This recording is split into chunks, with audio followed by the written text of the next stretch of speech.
үүдээ нээх гэж сургуулийн хөрөнгө оруулалтыг хасна гэдэг чинь юу гэсэн үг вэ? Тийм үстэй. Бид нар хүүхдүүдтэй юу гэж хэлэх юм бэ? Тэр шиг 50 60-аар ингэ сурж байна. Тэгвэл яагаад одоо энэ баригдсан барилгын хөрөнгө оруулалтаас хасж байгаа юм бэ?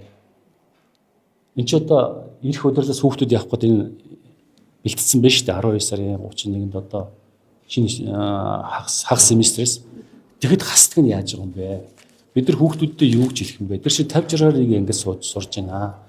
Тэгэд энэ шинэ сургууль нь орох гэж байхад наа чи төсвөлийн хөрөнгө оруулалт нь хасж байгаа нь яаж байгаа юм бэ гэдэг. Би одоо нөгөөдөржингийн хөөцөлдөд явж өчтөр би мэдсэн өчтөр жагсаалтанд орж хасагдсан орж ирсэн.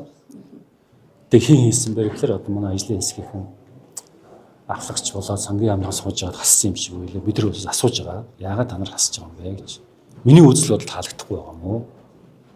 Ямар зарчмаар та нар ингэж хасж байна гэдэг ярьсан. Өнөөдөр бол нийслэл сургуулийн хүртээмж хомс байгаа. За хүүхдүүдийн сурах хэрэг бол одоо өстөгөр зөрчигдсөн нөхцөлтэй байгаа шүү дээ. Энэ бол тэгэхээр сургуулийн хөрөнгө оруулалт гэдэг хамгийн чухал. Гэхдээ харин тэгээд яг үүдээ нээх гэж сургуулийн хөрөнгө оруулалтыг хасна гэдэг чинь юу гэсэн үг вэ? Тийм үстэй. Тэгээд тэр 3 тэр бүм төгрөгийн хөрөнгө оруулалтыг хэний давжиж шагнал болгож өгөх гэж байгаа юм бэ? Ямар гавьяатай хүн давжиж одоо усууд давжиж одоо өгөх гэж байгаа. Бидрийг асуух гэж байгаа.